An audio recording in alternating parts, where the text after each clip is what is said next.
Welcome to the Genius Factory. Enjoy the video. In this video, I will explain how to make resistant starch rice. First, cook your rice as usual, but add 1 teaspoon of coconut oil for every half cup of uncooked rice. The fat helps in the retrogradation process.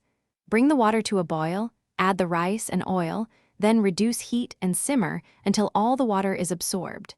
This initial step is crucial for setting the stage for resistant starch formation.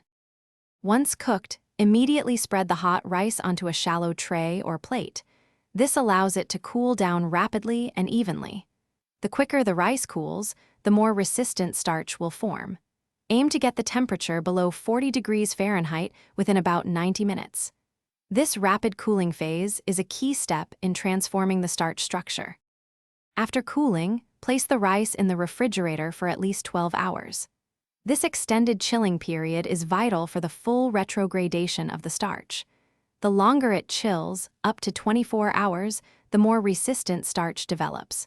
When you're ready to eat, reheat the rice gently, avoiding excessive temperatures to preserve its beneficial properties. Consuming resistant starch rice offers several health advantages.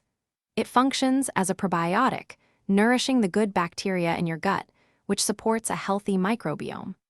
Additionally, it can help stabilize blood sugar levels and improve insulin sensitivity.